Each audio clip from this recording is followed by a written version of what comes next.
Happy Holy Day, Moors. House of Reawakening Minds exists to provide for exploration and practice of spirituality in an enlightened community dedicated to honoring the myriad of sacred pathways to the universal creator. We are a holistic center for spiritual grounding, free thought, self-discovery, and Moorish science, an awakening experience for all ages. We are pleased to welcome back once again our brother, Abdullah Bey. Islam, everyone. Assalamu alaikum. Veda Mekam. Miyam is the response. Veda Mekam means coming to the light. Miyam, I shall come. Today's presentation is Constitutional Sheriff versus the law enforcing imposters of law enforcement.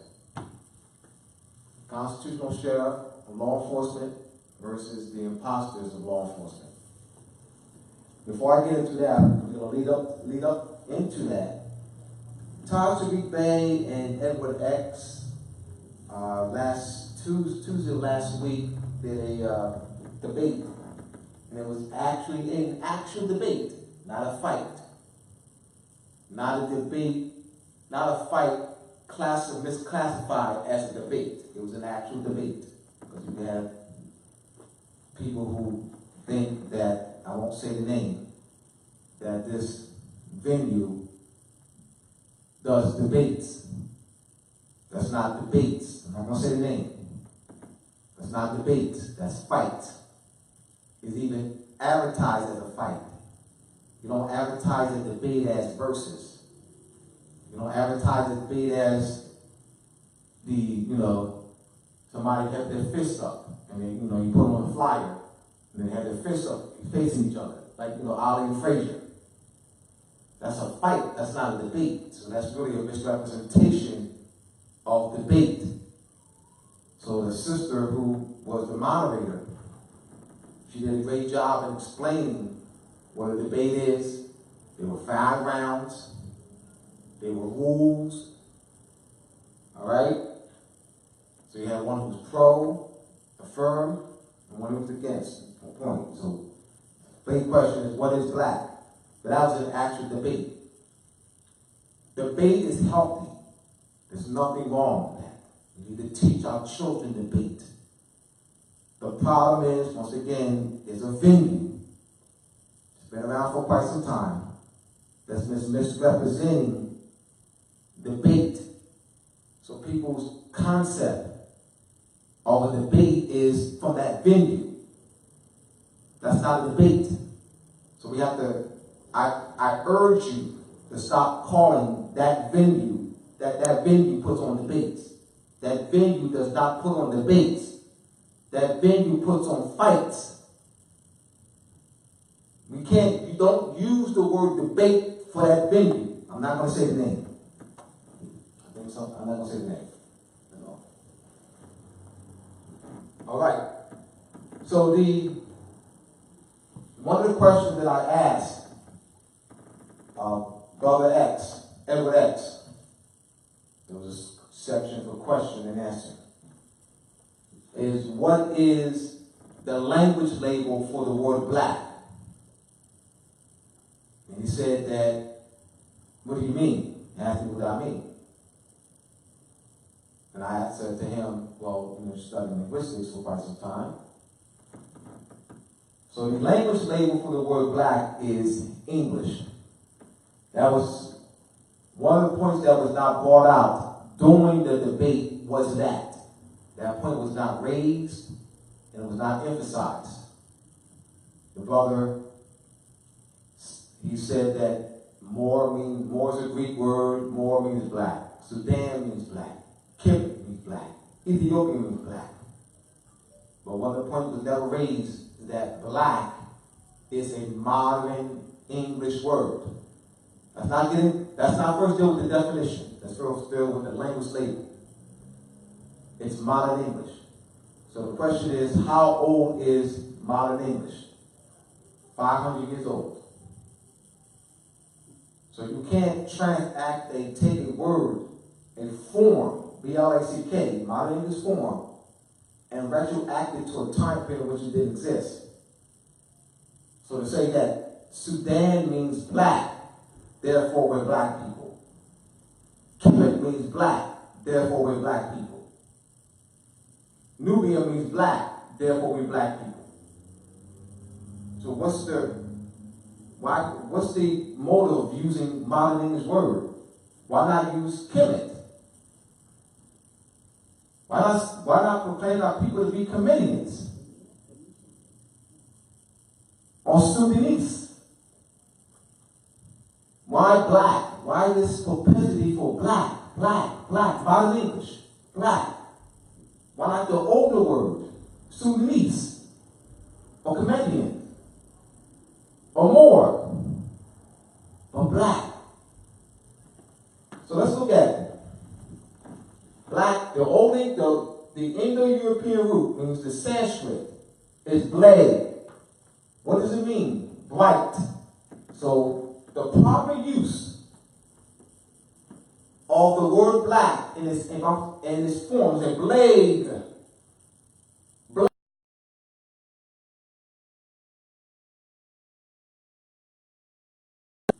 Not blade. Blade. Come up here, brother. Please. Come up here, please. So I can just demonstrate. I wouldn't use the word blade if I'm taking black to its origin, to its original use. I wouldn't say blade. Blade.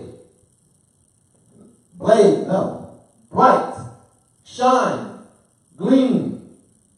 Not blade. That's not blade. That's not black. Black. Black. Taking this in its original use. What is the original use of it? Its original origin. Black. Bright. Shine. So the question is, how did it come to refer to something that looked like this when he went? Because that's not the origin. The origin of the word black is not the origin. That's not the origin. It's this. Bright. The sun. Blade. Bright. Shining. All right, thank you, brother. Blade. No, it's not blade. So orthography. Orthography is the proper usage of words. So the problem is that words, you have linguists who give words connotative meanings over a period of centuries, suppressing culture and history. So now we dealt with the original meaning of the word black and its time period of the language. It's modern English. So let's look at Old English. BL with the ligature AE connected, that's Old English. Old English is between 400 to 1100. 400 AD to 1100 AD. Then you have black. All right? You have here modern English. This is the modern English. Black, B-L-A-K, Middle English rather, 1100 to 1500. 1100 to 1500.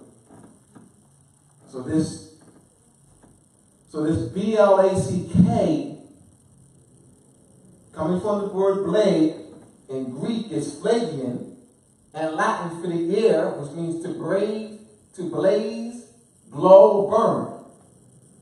So in Indo-European, in Germanic languages, you have black, Middle English, M-B-L-A-K. You have bleak, B-L, the ligature, A-E connected C, that's Old English. You have German, B-L-A-H, that's German. And in Old English, it means bright, shining, glittering, pale.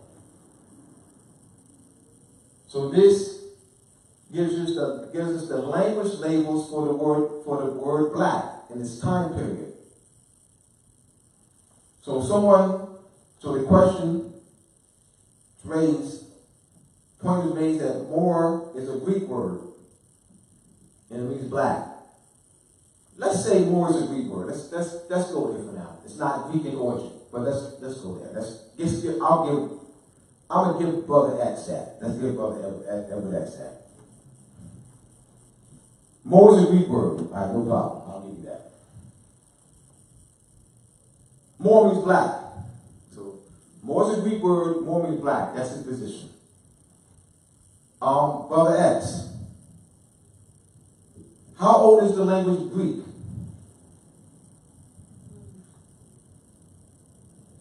How old is the language Greek? You ask him. How old is it? So what language label is the word black? You say Moor is a Greek word. Means black. So what language is the word black? Middle English, modern English. How old is the language? Old English, modern English. 500 years old. Brother X, won't you use the older language then? Won't you use a word from an older language? Why are you choosing a word? Why are you choosing black, which is modern English, over Moor, which you say, what you say is Greek? You're dissing Moor. You're dissing Moor because you say it's Greek, but you're embracing black. Follow me now. Follow my logic, y'all. Follow my logic. How to counter this? Follow. He's dissing Moor because he says it's Greek, but he's embracing black, which is what? Modern English. How did I do it? I just killed this argument. In 5 minutes, debate's over. And I would stay there, and I would emphasize from different angles. Debate's over. Because this whole argument was based in that. The debate question is, are we black? The Europeans not respecting international law has nothing to do with the debate question. He went off the debate question. The debate question is, are we black? Europeans violating international law has nothing to do with the debate question. So he went off. How does that do with the debate question? How does that have to do with the debate question? Does it? I mean, Europeans violate international law. You're using that for what? Use that for what? To prove what? You made reference that the Europeans violate international law to prove what? No, the debate question is, are we black? So you're using that to prove that we're black, and they meant about that has nothing to do with the debate question.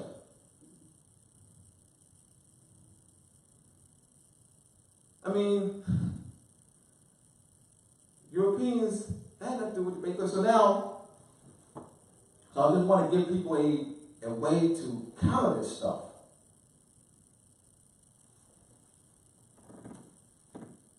Not get so caught up with its meaning right now. Get caught up with this time period.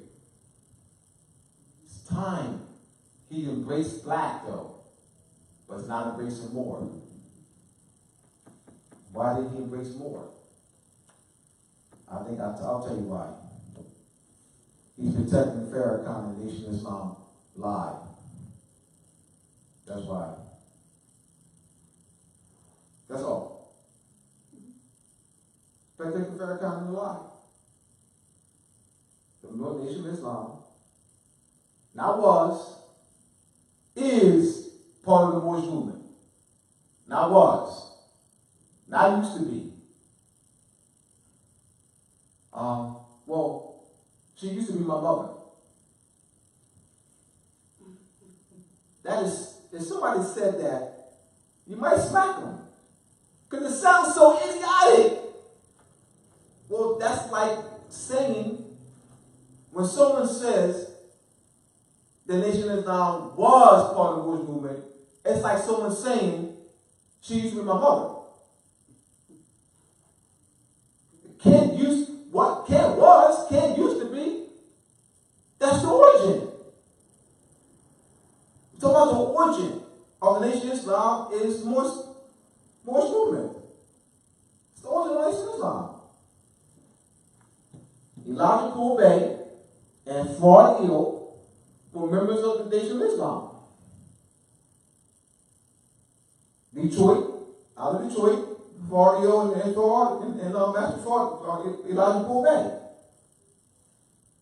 So they've done, we had Daddy Grace, Father Divine, the House of Prayer, is part of the Moorish movement. Daddy Grace, which Father Divine, part of the Moorish movement. House of Prayer, the main Divine Hotel, part of the Moorish movement. So this is part of the COINTELPRO. They sold J. Edgar Hoover in counterintelligence, because J. Edgar Hoover started in counterintelligence when they infiltrated Asiatic organizations. And they would have people that look like Asiatics that go in to be provocateurs. Like, so I can spot a provocateur. So just say somebody, we have a provocateur here, called Agent Provocateur. And someone says to Dr. Naila, Dr. Naila, we should, why don't the Moors, go down to City Hall with guns and Agent Provocateur. That's an example. They've got to come in for about 6 months, they befriend, and they start throwing out stuff like that. Agent Provocateur. So be careful about those folks. That's COINTELPRO, counterintelligence. And it's real. And it goes on today. That's not going to sleep because J. Edgar Hoover ain't around. FBI's around. All right?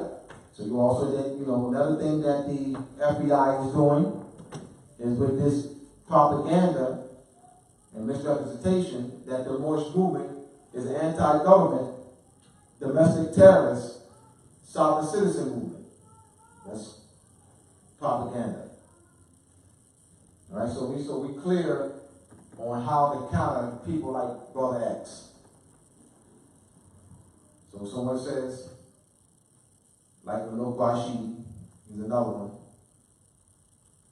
Moor means black. All right, Manok Rashid, you're Moor. No, Moor means black. But Manok Rashid, why are you embracing the modern English word? How old is the word? What language is, you said Moor is Greek word?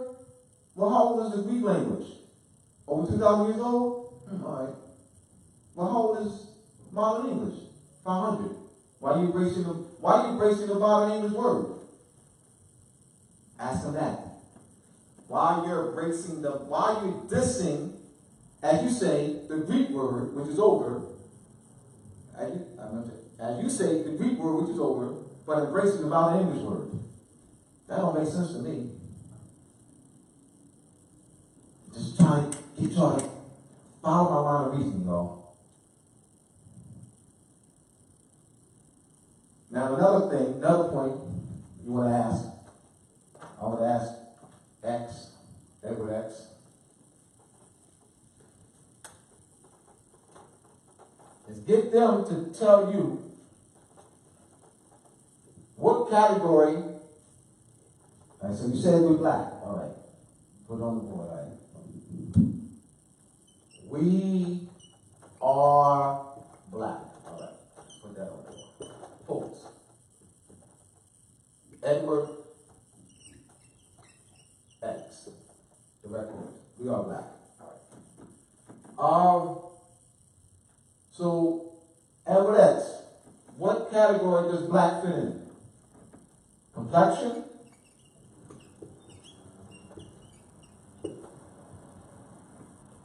Nationality?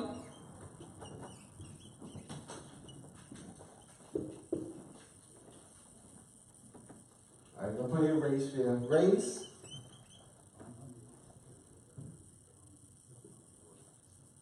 Ethnicity?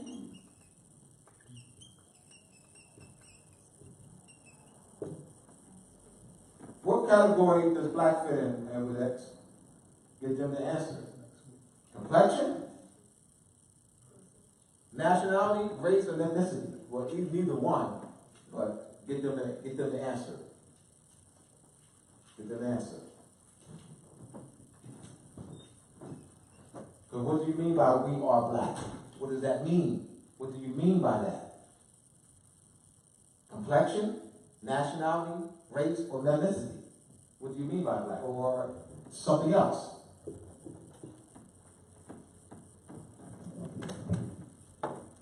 All right, so that's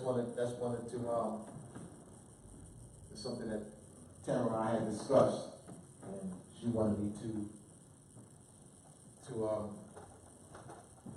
give a little presentation on this. And I thank her for that, because this was a point that was missing during the debate.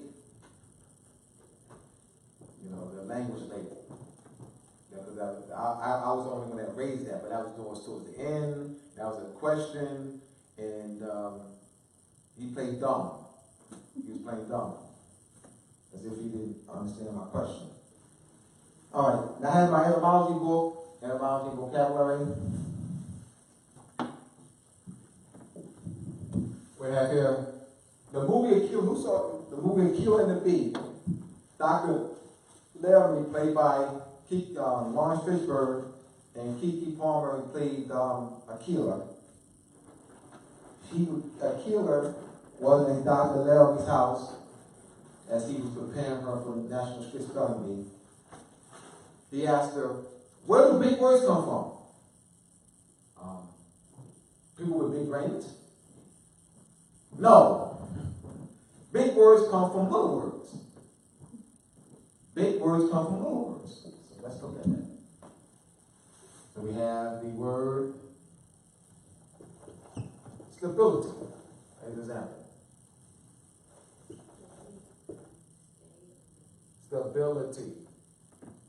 All right. So big words come from little words. We have the root word, STA. All right. What are your zero is? Are you going to use the number line? Then we have one of the suffixes, which is B-I-L, which is a form. All right. So B-I-L. And then another root word suffix is I-T-Y.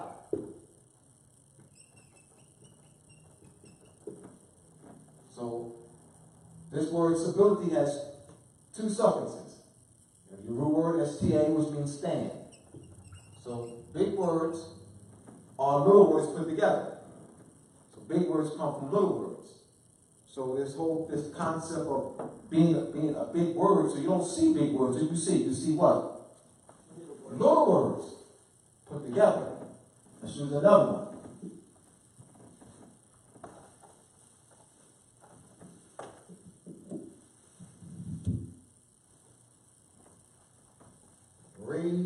Constructionalist. Read constructionalist. Or constructionalist. Let me use constructionalist. Because that's constructionalist. That's one of the philosophies of constitutional interpretation. You have constructionalist and originalist. Constructionalist. So constructionalist, say that's a big word, Abdullah. That word is too big for me. That word is too big for me. No, it isn't. Let's look at it. You have struck. It is your root word, which means build. ION is one of the suffixes. AL is a second suffix. And the third suffix is IST, one who, which is the agent, one who. All right? And your prefix, con, constructionalist. So this word, constructionalist, has 3 suffixes and 1 prefix. It's a big word, but it's manageable. Why? Because you know how to break it down to its component parts. It's prefixes, root words, and suffixes. And this is what this book, Etymology and Vocabulary, teaches one to do. This is a strategy. I have principles, I have a lot of examples, I have a systematic way of studying vocabulary. It's not just a bunch of vocabulary, it's not a bunch of words. That's not how you teach it. You don't teach by give them a bunch of words. You got to teach a system. This is a system of building vocabulary by tens of thousands of words. It's a system. This is a system. So when you see the word constructionist or any other words, you use this system using the number line to break the words down to its component parts. It's a system. And that's what I teach. And so this book's been out since 2006, and it was relayed out by Tamara Hill. She did a great job in restructuring the book. Great layout and design, and then the introduction, the expanded introduction that deals with, I have in the introduction the principles of etymology, connotation, the difference between connotation and denotation, originalist and constructionalist. You have the ordinary, the concept that the constructionists use, and so there's 2 principles of constitutional interpretation that's used by the Supreme Court justices. You have the originalist and you have the constructionist. The constructionist will use other terms like ordinary meaning, common understanding. So in 1790, the 1790 Naturalization Act it has the term free white person. And in that Naturalization Act in 1790, the free white person is defined, this is not the original definition, is defined as those commonly counted as the European races. Supreme Court used that definition in 1790 Naturalization Act to determine who could be a citizen, who could not. Who could be naturalized, a United States citizen, who could not, who not. They used a constructionist viewpoint of common understanding. You had immigration officers back in the early 1900s use, who's a white person? This is real. Who's a white person? Is a white person based on, complexion? And so they use the common understanding. What does that mean, Abdullah? If we were to survey everyone on this block and ask them, what is your concept of a white person? You already know what they're going to say. Somebody like George Bush and Donald Trump. That's called common understanding. Supreme Court made rulings on that. common understanding approach. That's called constructionalist. This is real. This is real. It's ordinary meaning or common understanding. This is real. And this is how they play this political football game. So you have the originalists and constructionists over the past 150 years or so. And depending on who's more in charge, if you have more originalists or more constructionists. So who depends on whose viewpoint wins out. So I have that explained in the expanded introduction. Any questions before I go on? Any questions online? Or comments? Nothing of value. Nothing of value? All right. So we'll move on then.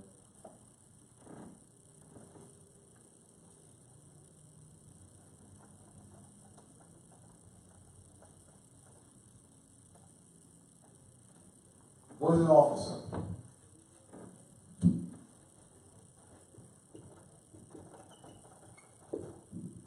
What is your name? Tom? Salam. Salam.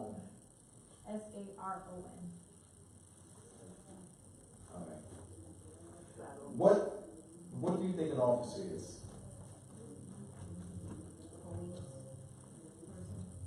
The police?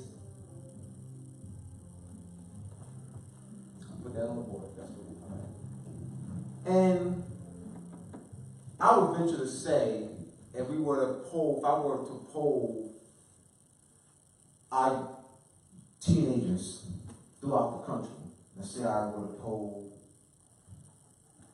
500,000 inner city youth, and I were to ask them this question, I would venture to say 90% would give that same answer. So let me use this as a teachable moment. Why that answer? Why do I think if I were to poll 500,000 of our youth in the inner city throughout the country, why do I strongly believe that 90% will give that answer? Police.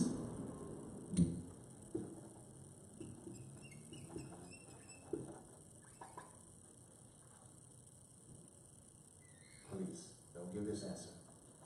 Question is, why they give this answer? Why do you think this, Dr. Naila, our youth will give this answer? Because of the indoctrination of the use of that word identifying policy enforcers as police officers. Yes, that's why. Because they only associate that word with that, those who are impersonating officers. Yeah, they associate that word, that's the training, they'll see it in their community. Police officers coming, they'll say the police is coming. And then these impersonators of officers will say, I'm an officer. I'm an officer. I'm an officer. Don't respect officers. I'm law enforcement. That's part of the indoctrination.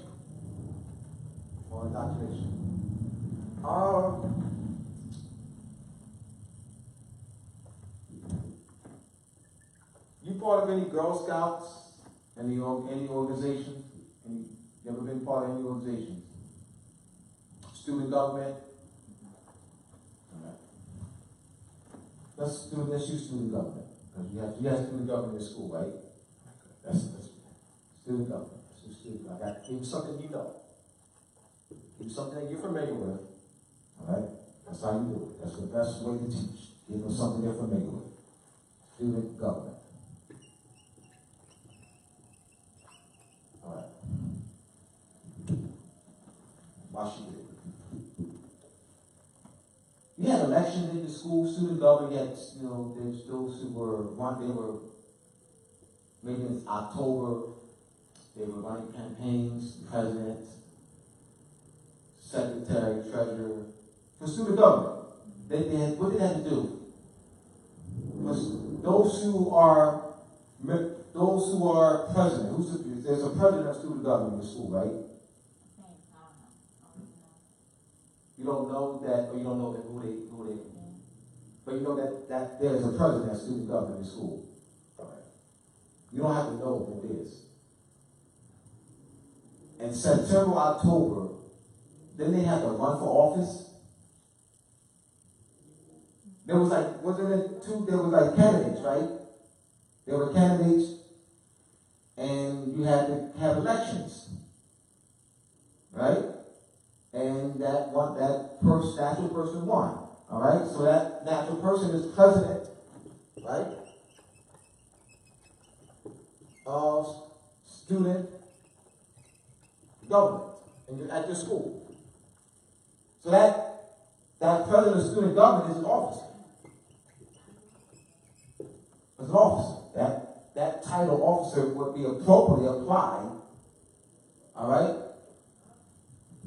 in the bylaws. There's some bylaws. You may have not seen them. Student government bylaws at your school. I know there is. I don't have to say I already know. Because there can't be no student government without bylaws. I already know that. I don't have to go to your school to find out. I know that no it exists. There cannot be no student government without constitutional bylaws. Because the office can't exist without that. President of student government can't exist without constitutional bylaws. So in the constitutional bylaws of this school student government, you have president, vice president, secretary, treasurer, all right, and these are the officers of student government. So that word officer will be appropriately applied to this position. All right? You have fraternities, sororities, you have associations, medical associations, sociological associations, psychological associations, biological associations. You have these national associations, then you have, these national associations have what? They have their state charters, throughout the state and locals and so forth. Well, these national associations or Masonic orders, Eastern Star orders, fraternities, sororities, they all have constitutional bylaws. They all have constitutional bylaws. And that Girl Scouts, Boy Scouts, they all have constitutional bylaws. This is how this thing runs. And then the constitutional bylaws are the officers. They're called the officers. President, vice president, secretary, treasurer, all right? Then you have others, the comptroller, and so forth. These are officers. Elected, you have some who are appointed. That's outlined in the constitutional bylaws. If someone walks around, Girl Scouts, Boy Scouts, fraternity orders, sorority orders, and say they are officers and they're not, how can you check if someone is an officer? Girl Scouts, Boy Scouts, student government, fraternity orders, AME, church orders, Baptist, Protestant orders, they all have it. Now I know what I'm talking about. And someone says they're an officer, and they're not. That position is in constitutional bylaws. You got these folks, you got thousands all over the country that ride in our neighborhoods that's claiming that they're officers. Where is the constitutional provision? The oath of office, they're taking an oath doesn't make them an officer.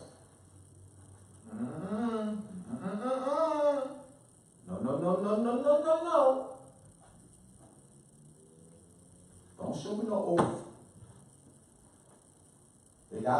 They take oath on the Constitution. They're patrolmen. But that oath doesn't make them an officer. Where is the constitutional provision? I can show you the constitutional provision for this position. Sheriff. I can show you the Constitution for this. There's a constitutional provision for that position. And all state constitutions, counties, there's a constitutional provision. Where is the constitutional provision for those who walk around saying this? Police officer. What office do they hold? Let's go back again. Girl Scouts, let's go back to a school. Student government. President, they ran for office. Second, vice president, secretary, treasurer. That's an office. Those guys, those people, impersonators of officers with guns, they were police on it on their cars. And where does the divine constitutional authority to be an officer? Where's the constitutional provision for it? How was that office created? I don't know what office. You say you're an officer. You hold office. You know, you say you don't hold office? When did you run for office? I'm an officer. Oh, no problem. Man, you ran for office? You was elected? Or appointed by, you got a commission? You're a commissioned officer? All right, what happens? You're in the Navy, Army, Air Force, Marine. And a private. And a private guard says he's the officer, what happens? That's a major issue. Exactly. Brought up on charges. A private is not an officer. A private wasn't given a commission. A private doesn't have commission papers as an officer.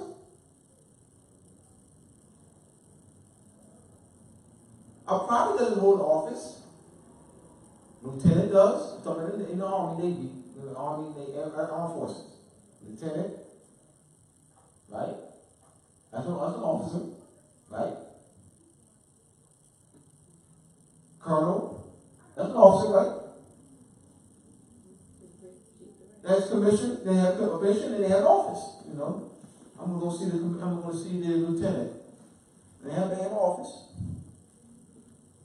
Do these people that ride around in their cars going to their office that they were elected to? Because that's what you say when you call them officers. See, we're loosely throwing the word around. That's why I never called security guards at the schools where I work officers. I was the only one, probably the only one in the whole district. I probably was the only one in the whole district of Camden school that didn't call security guards officers. Why did not? Why did not call security guards officers? Security guards in school. You got security guards in school, right? What do you call them? Security guard. Well, schools where I work call them officers. The teachers and security guards call themselves officers. The teachers and administrators call them officers. And the students call them officers.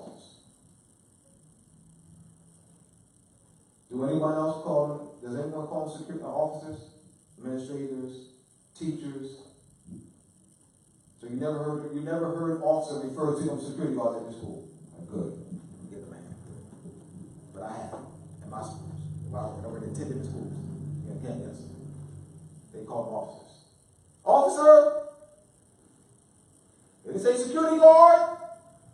Security guard. Officer!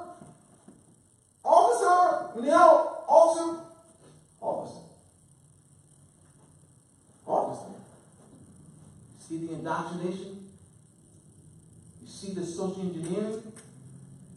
You see the dumbed down?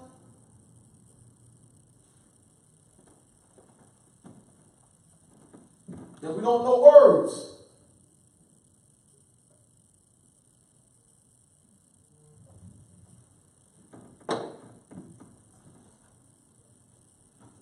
So, let's go. How am I doing, y'all? I'm trying to make it plain. Make it plain. Kiss it, y'all. I'm trying to kiss it. I'm trying to kiss it. All right. Law enforcement. I'll say this too. Law enforcement officers. All right, no problem.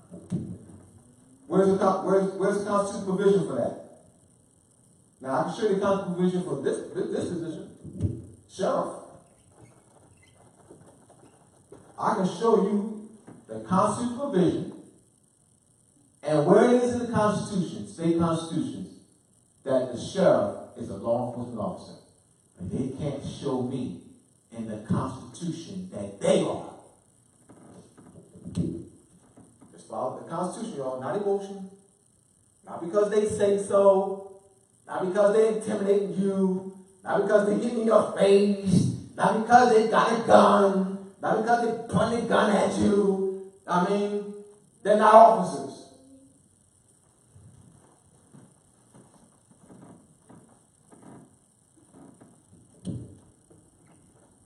They're not part of law enforcement.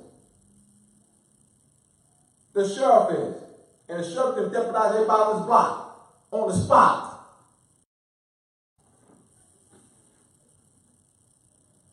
And you would have, you deputize, you're a deputy. You're a deputy. You don't need go to no schools. You know, what's the qualification? The sheriff deputizing, that's it. That's it. Not, you got to go to 5 years of school. That's not qualification. The sheriff deputizing is to make sure that. That's the qualification. The sheriff deputizing, that's the qualification. Because you're not deputized by the sheriff. You have no authority to be on the streets. Now, what's the problem? The sheriff has turned his or her back instead of arresting them. And because the sheriff has turned his or her back for generations now. Now you have, since the early 1990s, you have sheriffs who are now speaking out. Sheriff who's trying to, regain their power as a law enforcement officer, as the highest law enforcement officer in the county. All right? The CLEOs. Constitutional Law Enforcement Officers. CLEOs. That's an organization. Sheriff is an association of Sheriff Association. CLEOs. Constitutional Law Enforcement Officers. Because they let it go on so long.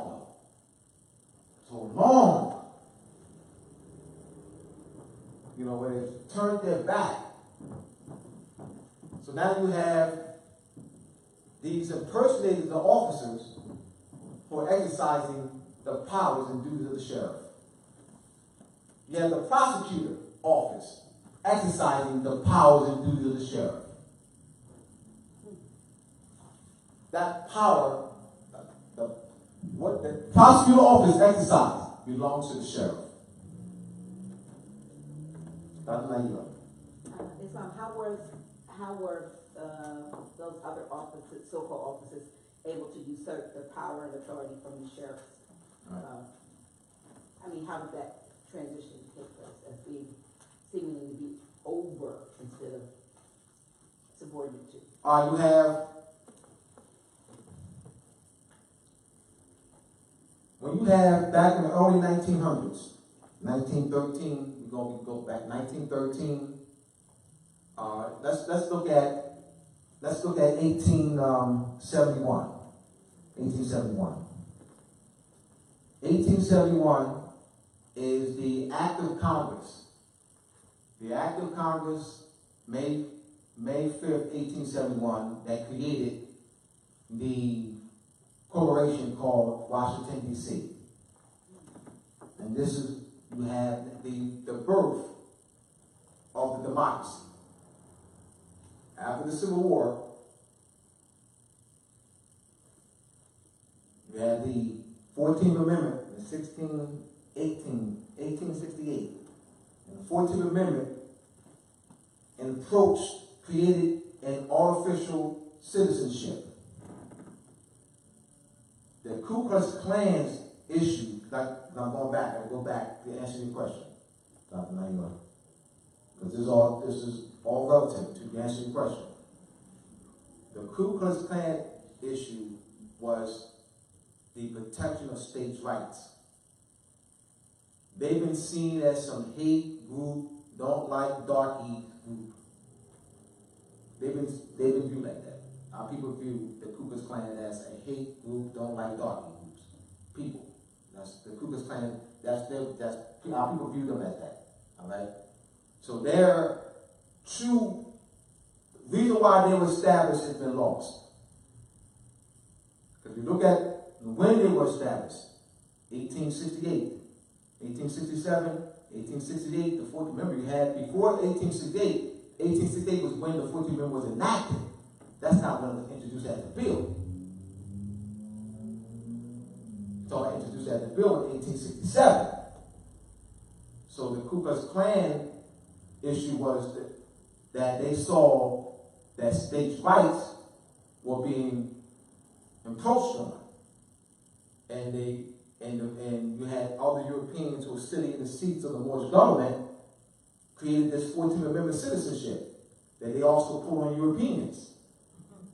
So those Europeans established the Ku Klux Klan and said, all right, you wanna put that on us? We're gonna come out with a vengeance and start attacking the darkies. We're gonna lynch and kill the darkies. We're gonna lynch and kill the darkies. So that was their retaliation of the 14th Amendment. Because the 14th, they saw that the 14th Amendment was not going to be only put on us, but also on them, but it had been done. But it has been done. And so that's what the violation of states' rights. So you had the Civil Rights Act of 1866. I think we don't even know about that. Civil Rights Act 66. No, Civil Rights Act 1866. What do you got? No, the Civil Rights Act is 1864, 1865. No, the 1965 Civil Rights Act. No, 1866 Civil Rights Act. That was states' rights. And you had state banks. There were no federal banks, but state banks. So, this answers your question, Dr. Naima. Even with the sheriff, it began there.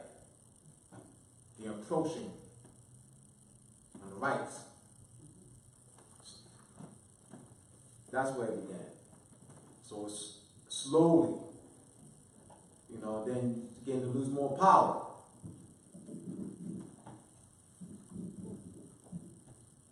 Any other questions?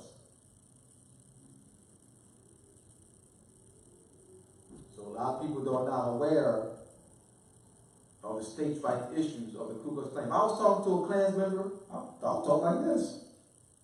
Of course, I'll add that this is our birthright, and that they're not white, and they're not Americans, they're not Christians, and they're not Jews, they're not Aryan. Of course, I'll keep going on and on and going, and of course they'll get redder and redder and redder and redder. And I don't care. All right, so the issue is they're not Americans, they're not white, they're not Christians, they're not Jews, they're not Aryans. What are they up there now doing? They're descendants of European settlers of English, Irish, French, Scottish, German, Russian,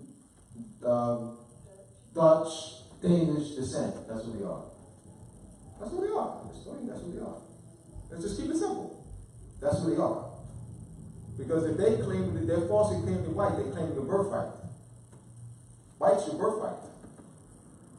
Because white's your title that goes back to the Hejjet, the white crown of Egypt, the sovereign royal crown. So when they claim to be white, they claim to be sovereign of the land. Not sovereign citizen, because that's something that FBI beat up. Even European freedmen groups never used that. In 1990, I never heard that. I never heard sovereign citizen when I came and got involved in this Moors movement. I never heard that. I heard freedmen. I heard the word sovereign used by them, but not sovereign citizen. FBI created that. They put the term citizen and sovereign together, and they put this definition: cop killers, domestic terrorists, don't respect law, think they're above, they put FBI put all those definitions next to it. Yup. So you had Sheriff Mack in 1995 actually sued. There's a case called United States versus Sheriff Mack. Sheriff Mack, he was sheriff in 1994. Mack Prince. Yeah, Mack Prince versus the United States.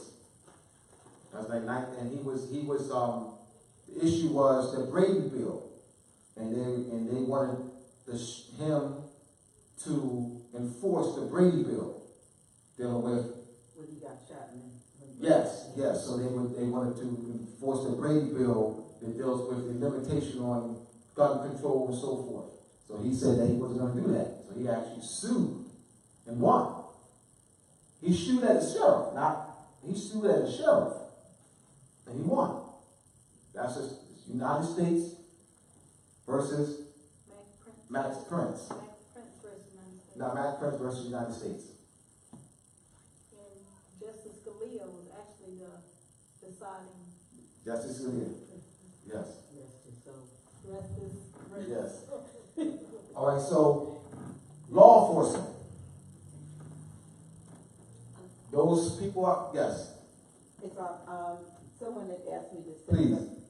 this is my, let me look up here.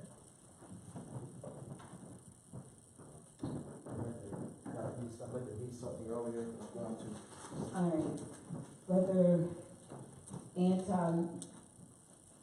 Lord Anton Maddox L. asked me to mention an affidavit that said, I pray to the court. He was recently accosted and apprehended and accused of jaywalking and kidnapped for several days. And they sent him, when he finally went to get a copy, once he was released, to get a copy of the so-called, the charges and sent him here. There's a thing on here that says, wherefore, declarant prays that a finding be made by, I can't see all of it, but the issue that he's raising is that printed on the paperwork is already standing in there. They have the so-called, the declarant, which is supposed to be like the defendant, prays basically for some kind of relief. And he's like, he never prayed, pled, or anything, but how they're using ecclesiastical terminology in in their kidnapping of people. We do know that Congress declared that the Bible is the Word of God, and that when they do a lot of their proceedings are written in ecclesiastical terms, and apparently I guess we have to learn how to answer them ecclesiastically, because the only thing that they put above the Word of God is Allah in their own terms. So he wanted me to mention that they're printed on the thing is they have the fact that declarants praying for and pleading for when they're and having people sign. I don't think he did. Why are they doing stuff?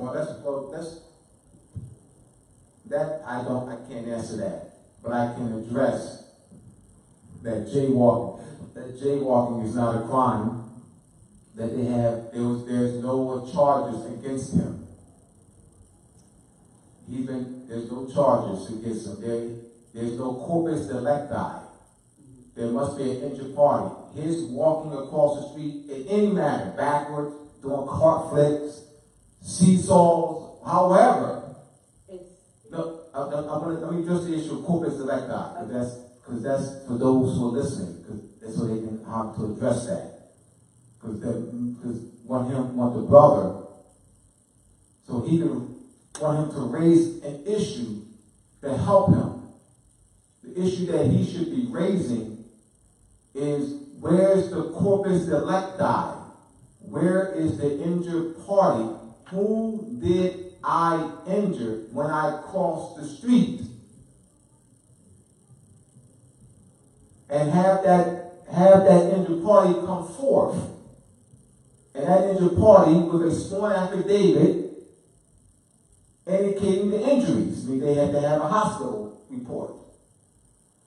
Where's the hospital records? Who did I assault, beat up, rob? And where's the hospital records? Where are witnesses that I injured? Where are the witnesses that I injured? Where's the party? And where are the witnesses? Because in order for a crime to exist, there must be intent and act, and there must be an injured party. Injured party is a major component. Yes. And I do think he is aware of that. I think he just kind of wanted to bring that point. I think he's pretty well versed and he's going to do what he has to do. All right, good. But the thing of it is, what he was doing was walking out of a gas station. It wasn't even jaywalking. He had his turban on. It seems like he was just targeted by some rookie officer that didn't even. By the time they got him in, the other ones were kind of saying, "What did you do?" Like, anyone who had any knowledge would not even have messed with him on the just for nothing. It's just like somebody was just trying to cut their teeth on I'm going to get, this guy he wouldn't tell them who he was. And if I'm walking down the street and I have a turban on my head and you snatch me over, you grab me and say, "What's your name?" Oh, we don't have a name. You go through the thing, and then I'm thrown up against a car and said that I'm resisting arrest because I didn't tell you what you want me to tell you. And it seems like that kind of treatment is not rare, and we have to collectively, I know you talked about addressing a lot of things that are happening on a national level, but those are some of the things. Just by the mere appearance, if somebody has a turban or fez on, shouldn't be, cause for being accosted and molested. So what do they have on record as a probable cause for approaching him? Does he know what's on the record for the probable he's cause? listening. Hopefully he's still listening, and maybe he will say that. What he said. What's the allegation? What is the allegation? Yeah, because the only thing I can see on a little piece of the thing is like failure to identify himself properly. But it's like, if I'm not doing anything, why do I have to tell you? Exactly. That's not probable cause. Right. We're not talking about them. You failure to identify yourself. Why did they approach him in the first place? There you go. Not him. Not they're asking him anything. Before they have to ask him anything, they have to approach him. They have to observe that a crime being committed. That's not 6 steps. It's 6 steps. He said the probable cause was jaywalking. He said that's not probable cause. That's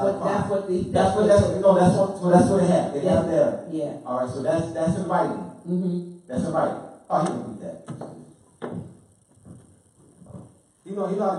I think but just the fact that we can't be ourselves without having that level of harassment and molestation, and that's just light. That's mild, because other people have suffered even. Oh, we know that. Yeah, and death. And death, yeah. Yeah, death. So it's not getting better. What do we have to do? What do we have to do? It's getting better. Well, we can't put that energy out there either. Right. Okay. All right. Well, you already know what I'm doing, Dr. Naeem. Yeah, the paper and your so that's all right. So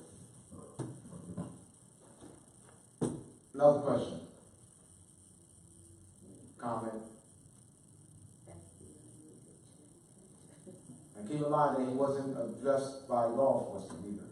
Right. No officers. No officers. This is titled this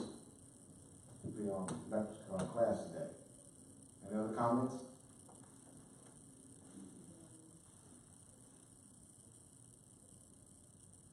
Okay, this, okay, so, He said, so as a result, I have launched a federal lawsuit Right, unto good. those involved. All right, good. You got the oath of office? You got the oath of office, which is just fake because they don't have an office. They have their bonds. More important is they have their bonds. Go after their bonds. I mean, that's supersede, yeah, go after their bonds. Because they don't have an office. To have in order for one to have an oath of office, they have to have an office that they're elected to. They don't have an office. What's their office?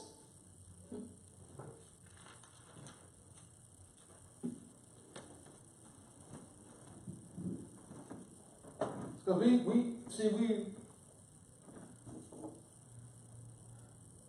and I know we teach, to get their oath of office, but I'm saying those cops, and guess what the word cop means? I thought you were gonna tell me. Capture. C-O-P-P-E-R.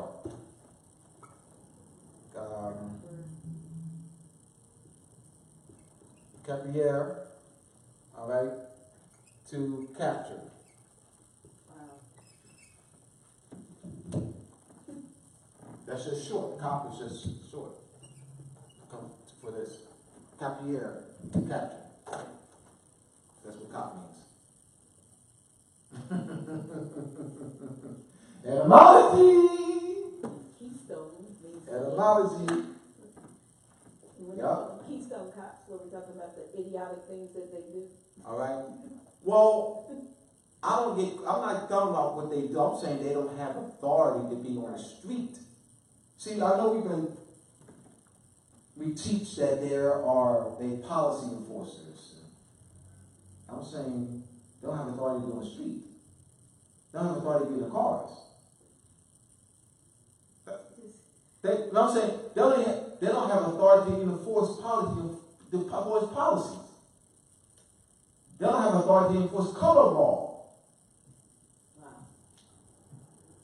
I mean, no one does. I'm saying I'm saying they don't have authority to be in the cars. I'm coming from. The constitutional authority. I'm saying they do not have constitutional authority. I know they're on the streets. I know that. That don't mean that they have constitutional authority on the street. I know they're on the streets by the thousands all over the country. I know that. Because I hear people respond, they're on the streets. All right. That doesn't give them constitutional authority, though. The sheriff has constitutional authority. Talking about constitutional authority. Do those capiers have constitutional authority to be in the cars to patrol the streets in the neighborhoods? They do not. Why do they do it? The sheriff has turned his or her back. Of course, we have quite a few. There's now a number of them that are, speaking out. That's why. Another question. Comment. Brother says, Respect and gratitude, Brother Abdullah, you have been truly ordained Islam. All right. So they are impersonating an officer. They're impersonating an officer. We know that the sheriffs in certain counties don't have the teeth right now. They're underfunded because, once again, the powers and duties have gone to, those quote-unquote police departments. So they're funded. In fact, they get a salary. They have no constitutional authority, but they get a salary. They get a public salary.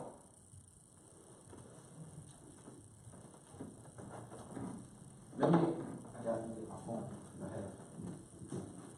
I wanted to read something that Fidel Castro did. I wanted to read earlier when I was talking about the etymology of the word black.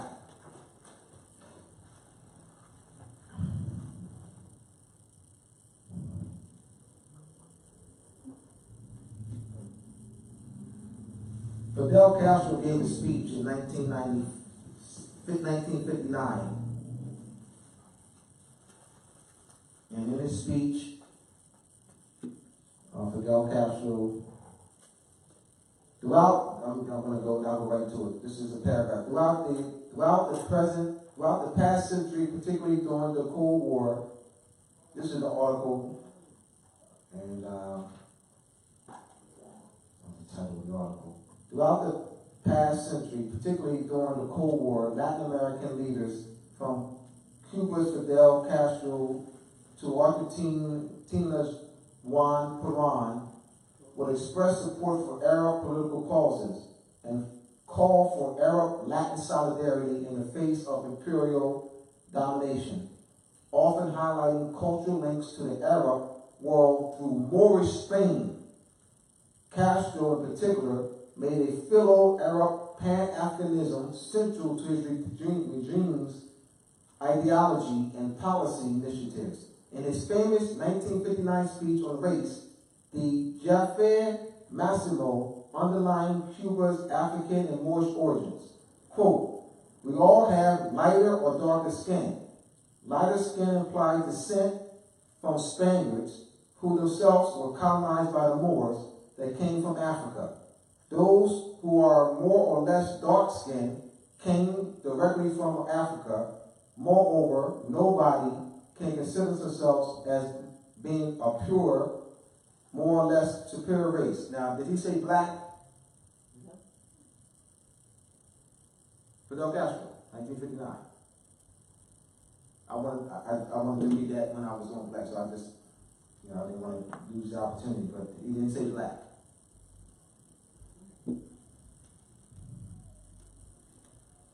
So,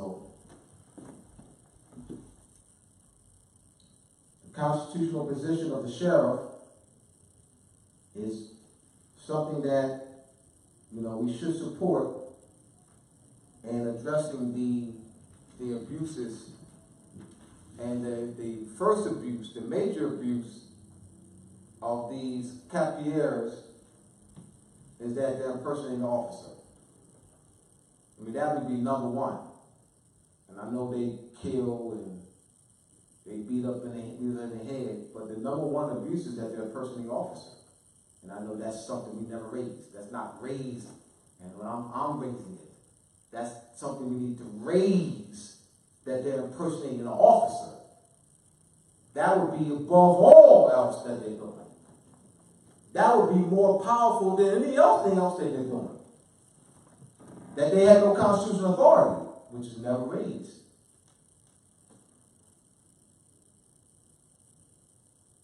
They're impersonating an officer, which is never raised. We never raised that. I know we're saying policy enforcer, but we never raised the fact that they're impersonating an officer. Question. Yes. Can you answer a question? Yeah, Gwen Anderson stated, he stated, a sheriff gave her son a ticket for Scott's Law, and he was just sitting in the car, no traffic stop. All right. There is no probable cause.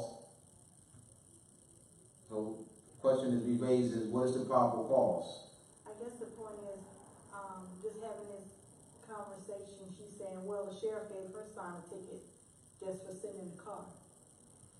All right, so the position of the sheriff, I know she's going. The position of the sheriff is constitutional. What that sheriff did is not.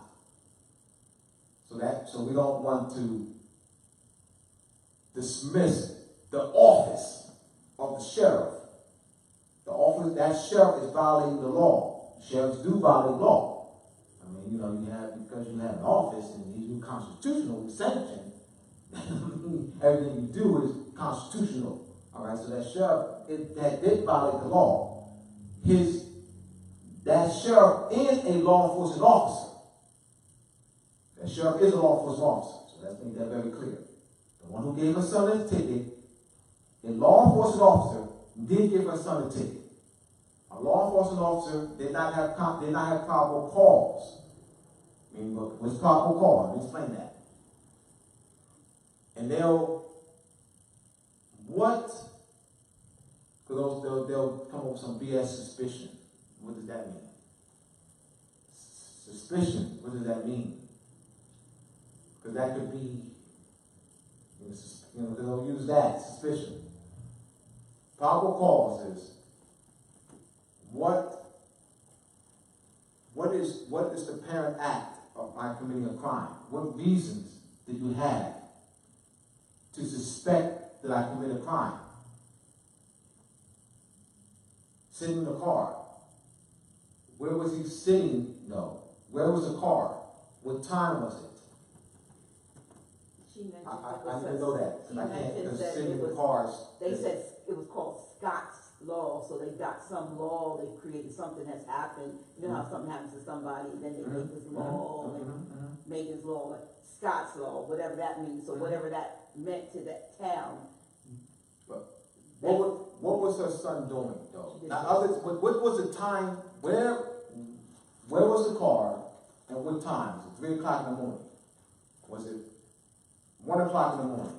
Was he in a parking lot of a closed store? Store was closed, and I don't know. I'm asking. I don't know. That's I don't know. Yeah, I'm saying sitting in the car doesn't give me anything. Because it could be sitting in the car at 3 o'clock in the morning in a parking lot in a store that's closed. I don't know. I want to address somebody who's made a comment and didn't give me a chance to ask you this question because Tamara asked me one that she saw. I was going to pose this question. So to Sister Seti Gloria, don't talk about we don't answer real questions. We just hadn't gotten to yours. Your question is going to be asked now. Appreciate that. We do our best to answer all questions as we see them. Just for the record, her question was, she'd like to know if you have been harassed, and I'm going to read it just like it is because the first part is not clear to me. I'd like to know, has he ever been harassed, awakened knowledge, and how did he handle the cops? Also, when he travels via motor vehicle, does he have a valid U.S. driver's license? Ask that, please, Islam. So, questions asked. No, I don't have one. There's no such thing as a valid driver's license. So there's no such that's. No, I can't say valid. Right, that's No, you're fine because you're repeating. yeah, word. No one in the country has a valid driver's license. No one. Neither she does. Neither does her son. She never had one. Valid means constitutional. The driver's license is the excise tax instrument, so I have to first answer that. No, did she say valid? I have to. I want to now. Yeah, okay. No, so I want to be nice because she said something that was untrue in her comment just because the question wasn't there, and this is absolutely not true. Well, let me finish this. They teach you to buck the system, but they don't. That's not true. That's not true. Who teaches? Who's they? I'm assuming that those who teach her here teach. Me, Taj, and Hannibal, I'm and so assuming forth. that Right, that's the day. She's we haven't gotten to the question yet, but right. that's the. So they, myself, Taj, and the rest of us teach. What teach? Teach you to buck the system, but they don't. Teach to buck the system. Teach you, like teach others to buck buck the system. I got you. Because yes, let me finish the first one. No, I don't have a driver's license.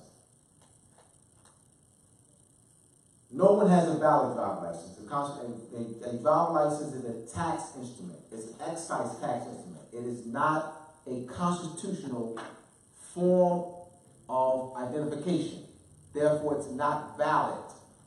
There's no validity to that because it's not constitutional. So that's one. No, I don't have one. Two. All right.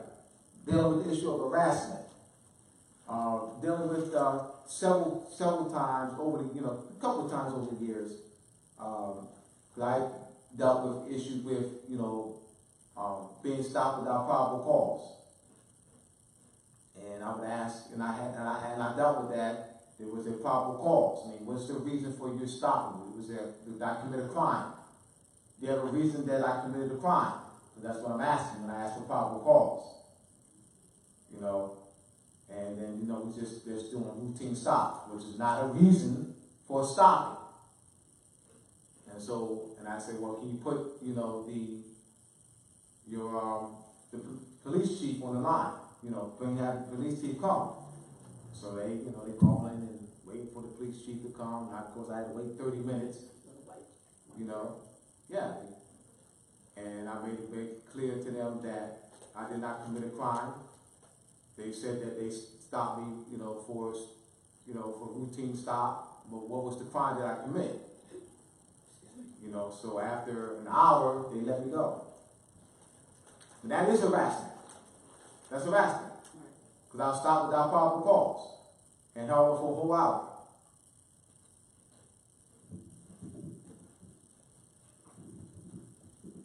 So our issue of our teaching the people to buck the system, we don't teach people to buck the system. All right, that's saying but the system. Give me some time because this is the system. The system. So let's break everything down. The system. So the system has to be identified. The system. Because you got to see, this is where our problem is. Our problem is we're not specified. What does that mean? The system. And she's calling what she's calling the system. All right. So we teach people what their rights are, their duties, and how to protect their rights. The right to travel, the right to own property. You know, so we teach people what their nationality is. All right, so here we go. Now, you have what's called the race and ethnic standards for federal statistics and administrative reporting. And in the race and ethnic standards for federal statistics and administrative reporting, they have classifications. One of them is black, Hispanic. So this is one of the things that we teach the people, that they're not this. White, this is at a job, hospitals, schools, regulations is where she sent her son. All right, white, American Indian, this is not in order though, American Indian / Alaska Native.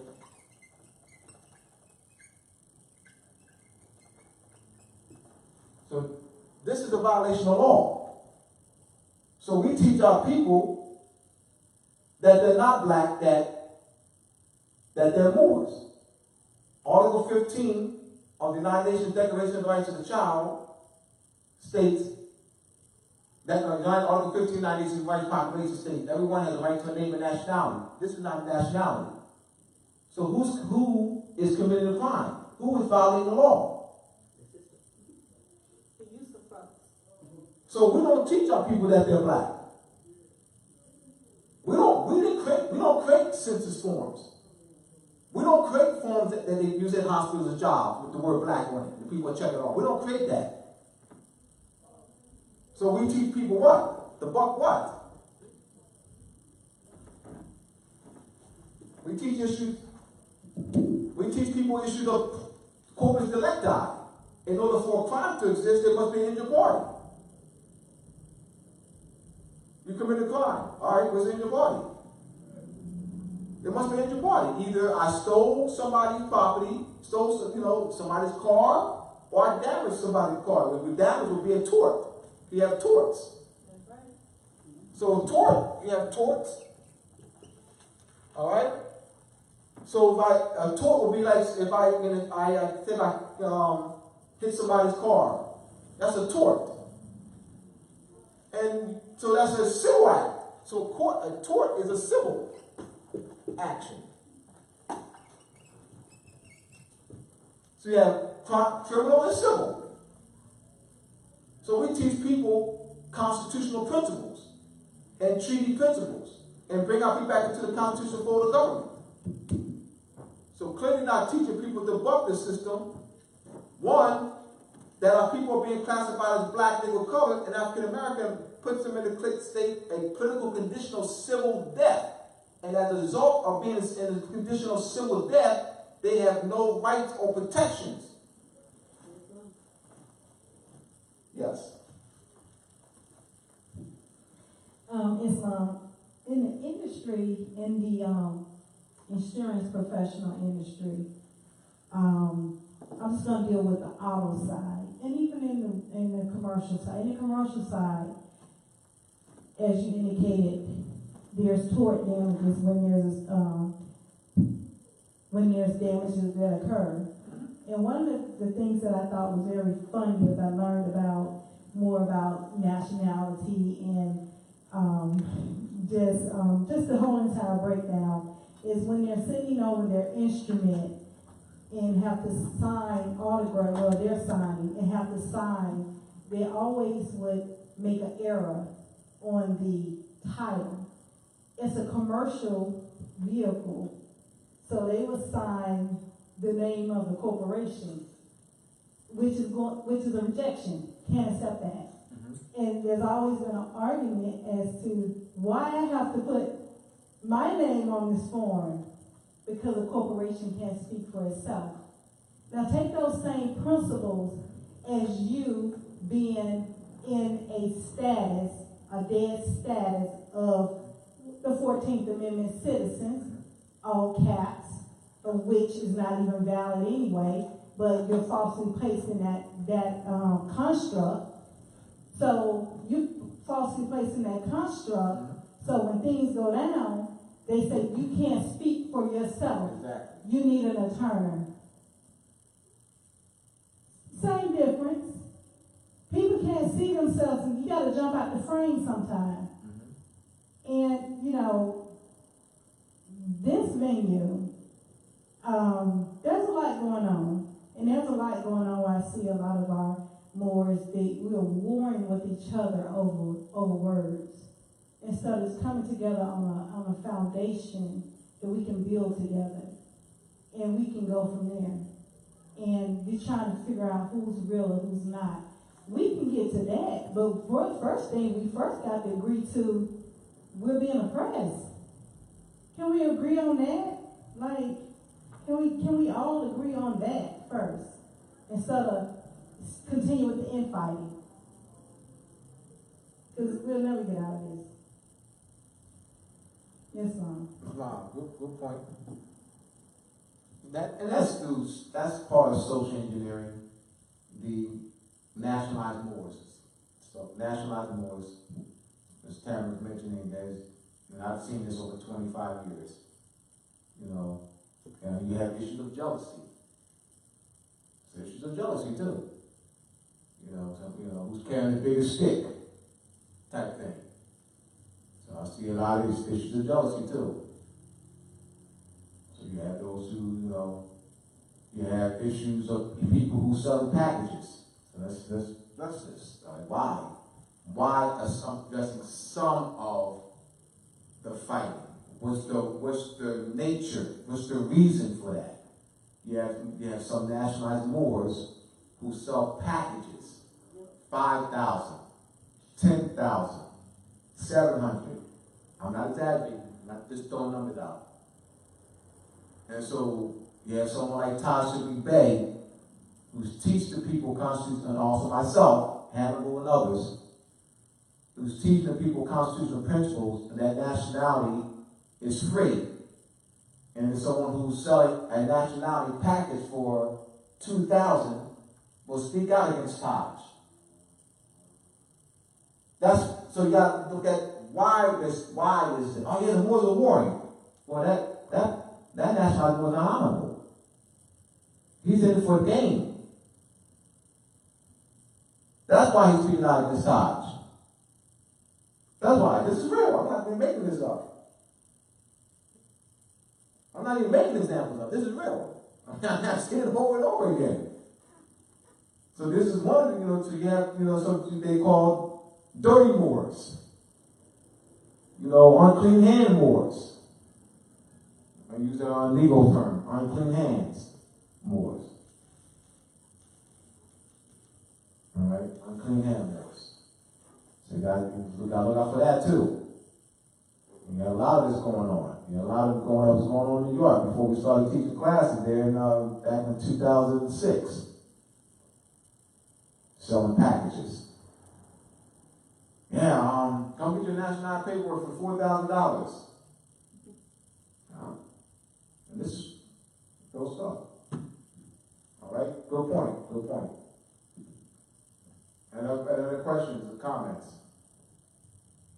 Yes. Let me scroll down so I don't miss anyone.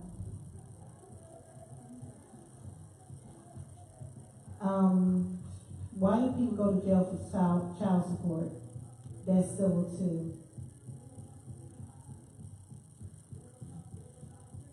You have this, the federal level gives funding to the state. You are aware of that. And a lot of the judges' salaries, money, finance that is generated through child support pays for judges' salaries.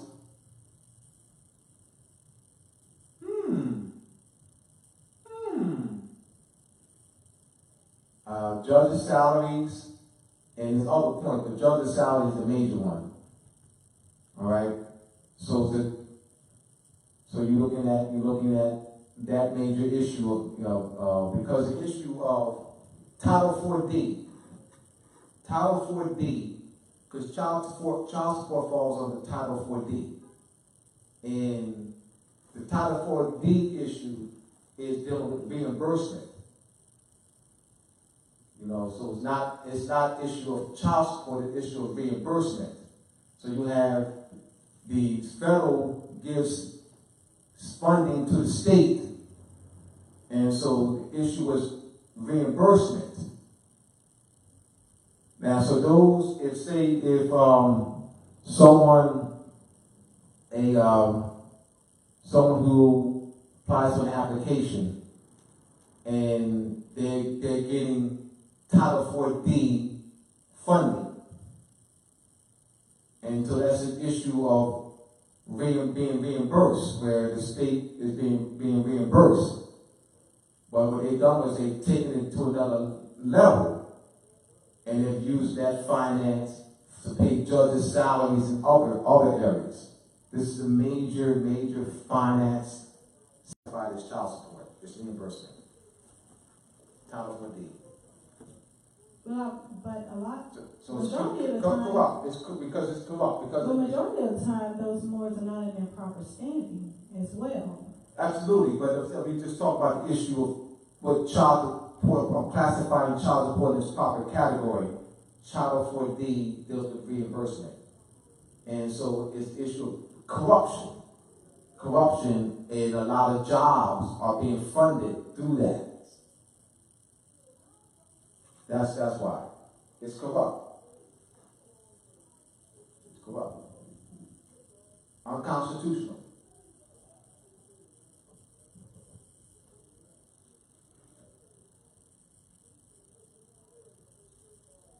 Any other questions, comments?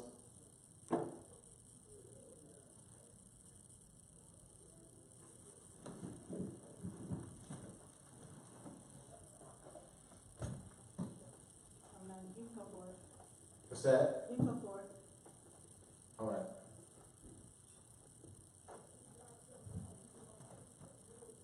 I'm going to ask you a question.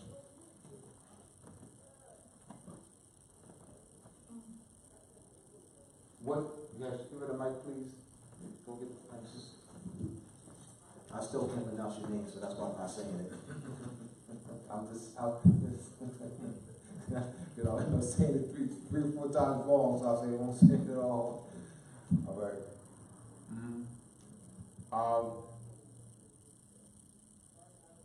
What is the Moorish nation? A few weeks ago, I learned, we have African American history class. And so I was going through the book, and it has definitions in the back. And then I saw the word Moor. And it says, African Muslims. All right. What is the Moorish nation? A nation of African Muslims. A nation of African Muslims. All right. Are you part of the Moorish nation? know because I'm not Muslim. Who's the head of the Moorish nation? And I'll answer all these, but I'll just, who's the head of the Moorish nation? Alright. So, you're saying, so a nation of African Muslims. That's what the school is. That's the school teaching. That's what the high High school. school. Alright, there we go. Let's look at it. So, you had Moor, right? Is that's the word? And then have what was it? African. Muslim. African. I want you to analyze this now. I want you to analyze this.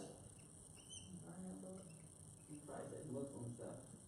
Muslim, right, Muslim, not Muslim. Muslim. Right, African Muslim. Alright. Let me do this. Alright. If I had this on the board, let's say this was in the back of your book. Chinese. French. What do you think the definition would be for Chinese? If they were the definition of Chinese in the back of your book, what do you think the definition would be? People from China. If there was the word French appeared in the back of your book, what do you think the definition would be? People from France. Alright, people from China. Alright. So people. What are you recognizing here now? What are you recognizing? Nationality. What are you recognizing here?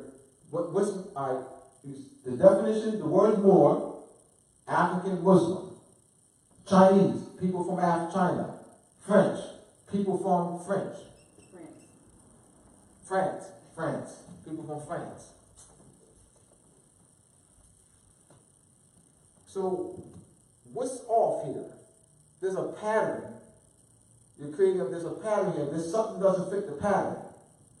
One of these doesn't fit the pattern. We can do more. You want to do more? Do you recognize? What doesn't fit the pattern? Those are nationalities. Alright? No, alright, I'm sorry, let's leave this out right now. Let's give the definitions. Look at the definitions. Look at the definitions. Analyze all three definitions. Analyze all three definitions. Look at patterns. Moor says African Muslim, but everything else is about nationality. Alright. So it doesn't say people from Morocco. Wow, interesting. That's not the definition in your text in the book. People from Morocco. But it's African Muslim. Like here, Chinese, people from China. See? Chinese, people from China. French, people from France. Moor is not in the definition. No aspect of Moor, no form of Moor is in the definition. Like Moor, people of Moorish descent. Moor, African Muslims. Moor.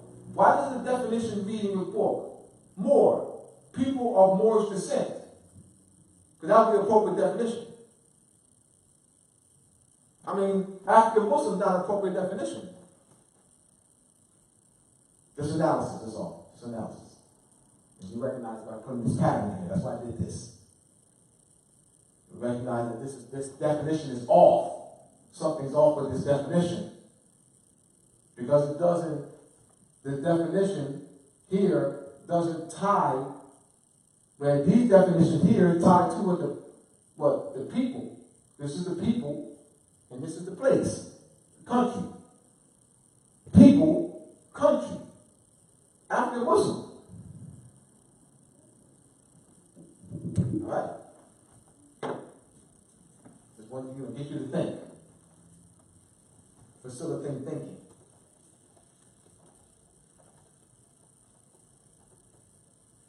Alright. So Moorish nation. So let me give you, here we have Moorish nation. You say you're not part of the Moorish nation because you're not and African Muslim. No, I knew the meaning of Moor. All right.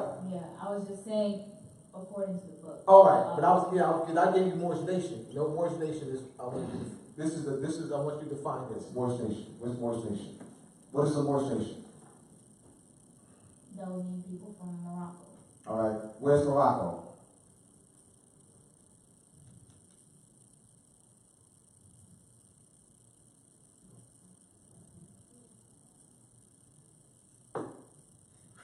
Where you sitting. That's what she's pointing. That's why she did this.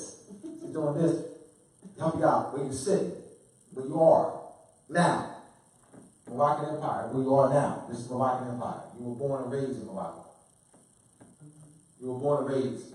Donald Trump was born and raised in Morocco. Hillary Clinton was born and raised in Morocco. You have Al Gore was born and raised in Morocco. Donald Trump wasn't born and raised in Morocco. Tam was born and raised in Morocco. Was born and raised in Morocco. Oh, well, I know that Donald Trump was. Hillary Clinton was. All right, so what country were you born and raised? Saudi Arabia. All right, so you weren't born and raised in Morocco. All right, but what country was Donald Trump born in? Morocco. Thank you. Hillary Clinton. Morocco. Al Gore. Morocco. All right. Good. So we clear that this is Morocco. All right. Who is the head of the Moorish nation?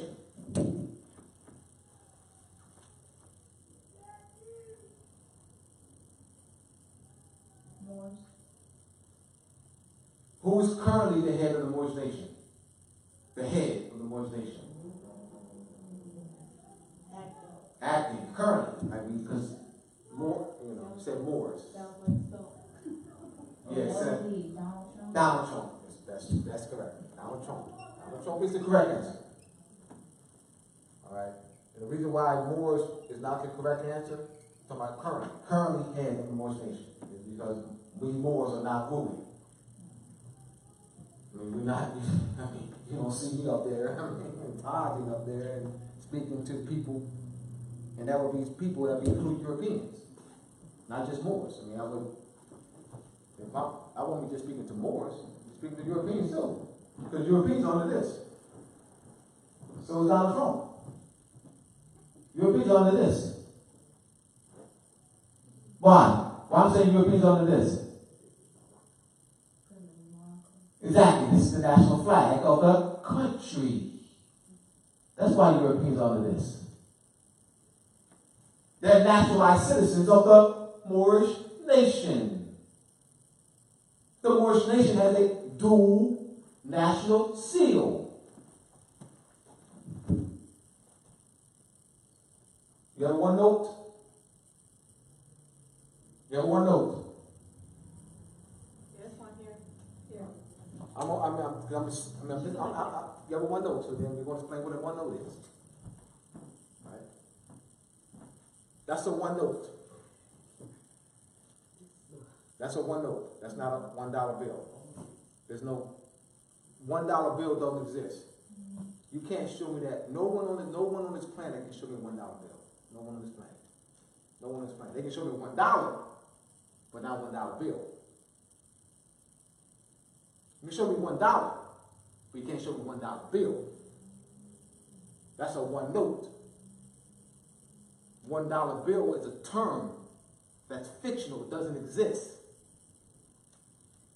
$1 is real, because silver coin or gold coin. All right? One note, that's a one note, but $1 bill don't exist. Because it can't, a dollar is a coin, a bill is a paper. So it can't be a coin and a paper at the same time. So you understand what I'm saying? When I'm saying that $1 bill doesn't exist, why? The word dollar comes from the word Jacquemstal, a place in Bohemia where the silver was mined for the coin. It's a coin. silver or gold. That's a dollar. A bill is a bill of exchange, commercial paper.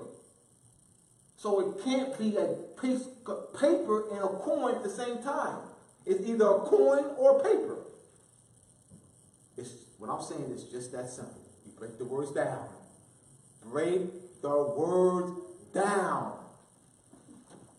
That's all I'm doing. I see the word, I break it down. $1 bill. Dollar is, bill is, that's all I did. Oh, my bad. Thank you. My fault. So Donald Trump is the head of the Moorish nation. So you have how many do you see on there, on the back? How many do you see? How many do you see? No. You don't see 2. He said, man, he's tricking me. No, I'm not. What's this?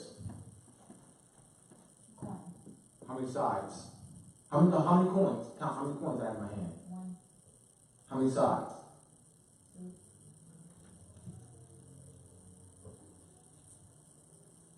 2. It's because it's flat, that's why. Because it's flat, it appears to be 2, that's why. It appears to be 2. It'd be better if it's on a coin.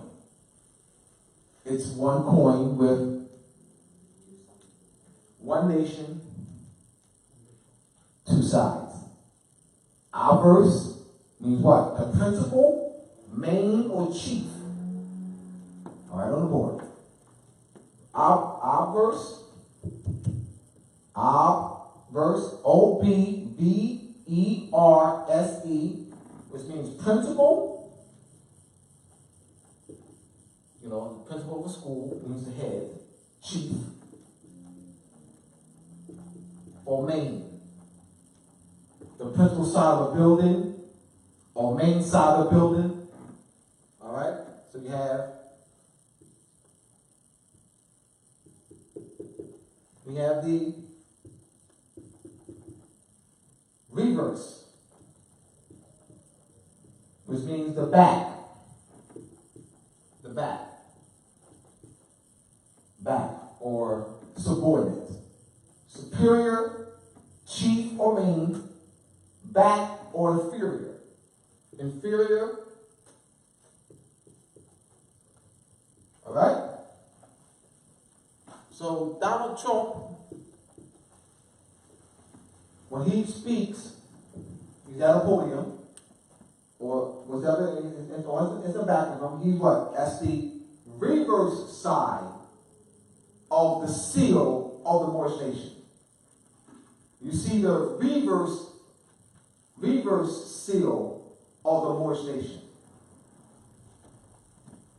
The reverse side of the seal of the Moorish nation. That's what you see, Donald Trump. Donald Trump wears 2 headdresses, symbolically speaking. Moorish fez and a pilgrim hat. Donald Trump is president of the United States. He's also the substitute grand vizier of the Moorish nation. So he's president of the United States. He's also substitute grand vizier of the Moorish nation. That's why he wears 2 hats, headdresses.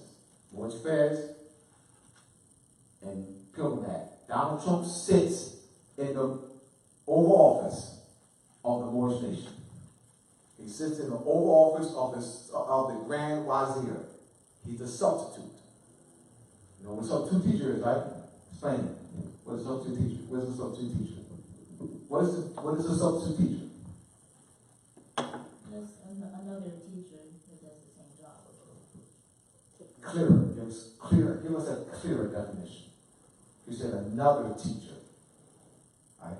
Substitute. Let's look at the word substitute. I want you to become clearer in your definition. Substitute teacher. Break the word down. It's a term. Substitute teacher is a term. So that's 2 words. Substitute and teacher. Substitute. You need to look it up. Look up the word substitute. Google it. Substitute. Let's look at it. Let's analyze it. That's what I want you to become more analytical. All right? Substitute. Substitute. Let's look at it. SUB. SUB is the prefix. SUB is the prefix. Under. Below or under. All right? SIT. Stand. Stand below under. So what's a substitute teacher? Substitute teacher. Someone who's below a teacher. All right. Or they stand in the place of a teacher, but not another teacher. Yeah. A substitute teacher is not another teacher. Someone who sits, someone who's below or stands in place of the teacher, but it's not the teacher. All right? So when I say that Donald Trump is the substitute grand vizier, he is what? Sitting in place. I mean, sitting in the seat of the Moors. And so we've got to be clear that this is our Moorish government. We don't even establish jack. They're running our Moorish government. There's nothing to establish. It's to what? Reclaim, not establish. Reclaim. We don't need to establish anything. We don't need schools. Buildings already exist. Factories, they already exist. Banks, they already exist. Thank you. Store. Banks already exist. Schools already, buildings already exist. Factories already exist. It's called nationalization. It's called nationalize. The people, banks, industries, everything. Nationalize. Restore to its original condition or position or status. Restore to its original condition, position, or status. And that's what Juali set it in motion, 1913, when he what? Established the old K-910 White North, New Jersey. Told you what our flag is, that Donald Trump is under. Donald Trump. Donald Trump. Donald Trump. You're under this. Donald Trump, this is the flag of the country, Donald Trump, that you're running. See how I'm clear on that? I was talking to FBI, Homeland Security, CIA. What I teach here, I'll say in front of them. I will not change my tune 1 iota. Why? The truth doesn't change. Don't matter who you're talking to. What, truth gonna change? Oh, you know, FBI agent, Homeland Security, CIA, you know, you're right, we're not Moors, we're black. FBI, Homeland, you know what, this is not Morocco, this is the United States. You know, FBI, CIA, I'm not gonna do that. Huh? What? You don't tell me, you don't stand on truth or not. Truth don't change no matter who you're talking to.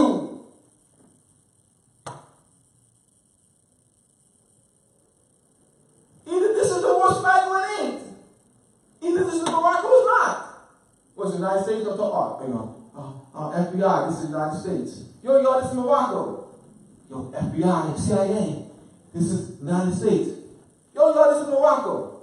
Yo, Homeland Security agent, this is the United States. Yo, this is Morocco. Huh?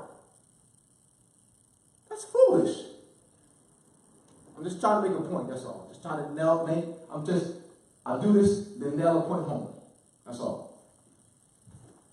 Yes. The crazy part about it, Islam. The crazy part about it is that it's written. The creation of the corporation, the charters that were granted from the King of England to create the charters in America, which is a charter is a license, permission to grant them a territory to have trade and commerce. So it's documented. So now that you're waking up and you'll see the information, you see that there's a body of land that was always present, will always be present, and then you also, then next to that, you have paperwork. So when all of a sudden the paperwork supersedes the land, it's like they game paper, scissors, rocks. Right. The rock and win, right? Mm-hmm. Okay. So when all of a sudden that the paper is so strong, it has more weight than the land. Okay. It doesn't. So what are we doing here? They're making false claims, and we the Americans, the white people, the Christians, the Aryans need to stand up, and that's what we're doing. And we started standing up in 1913. That's the beginning process. That was beginning time when we started to stand up to reclaim ourselves, our flag, our land, our feathers, our titles, and our government.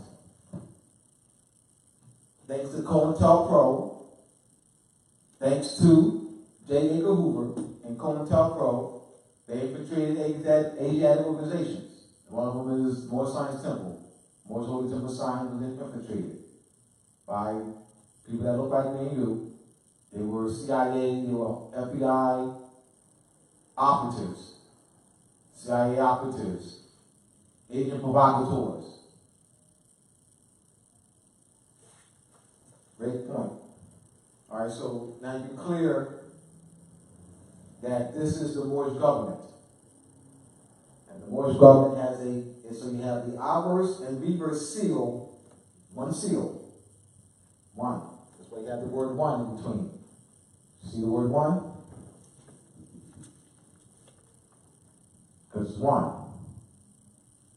So this is a better presentation. Obverse, reverse. Coin would be better. All right? And this is, and look at this coin.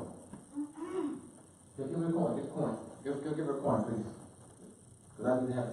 Give her the coin. Read the coin. It's in Spanish. Read the coin. Oh, Estados Unidos Mexicanos. Translated. United States of Mexico. Thank you. So United States is a generic name.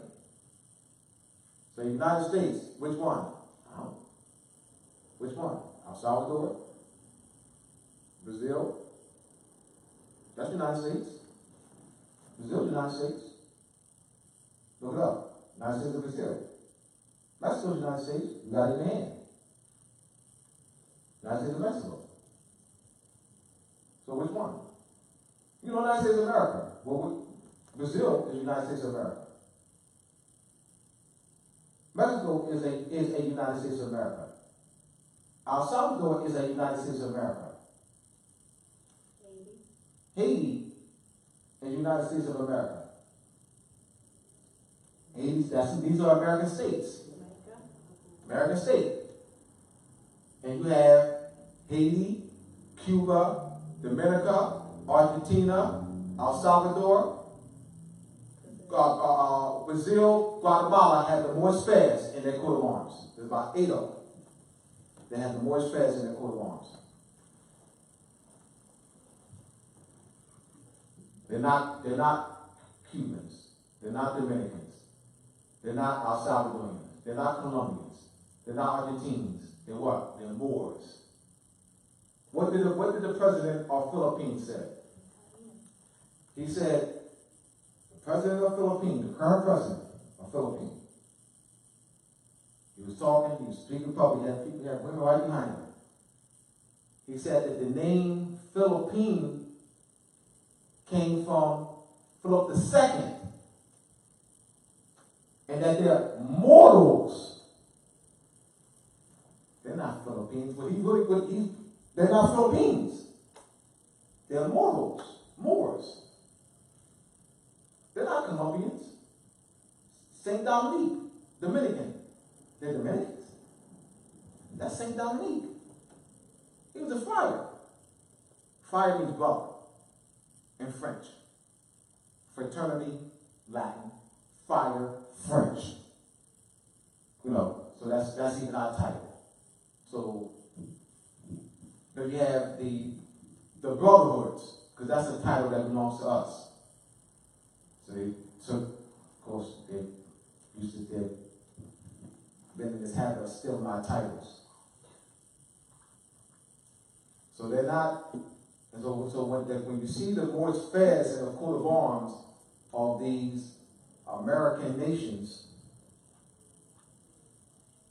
republics, what they're letting you know is that they're Moors, because the coat of arms is the pedigree, represents the pedigree of a nation.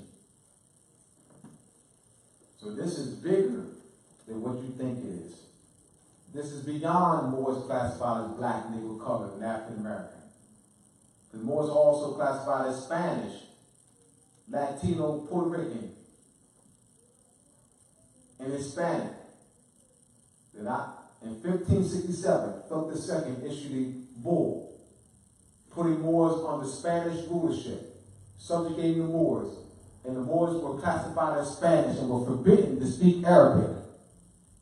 Were forbidden, the children were taken away from the parents and educated by the clergy. Forbidden to wear Moorish clothes. Forbidden to use Moorish names and titles. It was strict. 1567. So we weren't first classified as black Moors. It was Spanish. Spanish, 1567. Not black first, Spanish. And they were calling Blackamoor and Tawny Moors. Blackamoor would be someone like Dr. Your complexion, because they were using Blackamoor to describe the dark-skinned Moors, and Tawny Moor would be someone light-skinned, light olive. It would be Tawny Moor. Tawny Moor and Blackamoor. And then eventually dropped Moor. So it wasn't black first. Spanish, Caesarean, then you had Blackamoor. They'll say, hey, Blackamoor, and someone light olive. Tawny Moor. Blackamoor, Tawny Moor, where's Everdex at?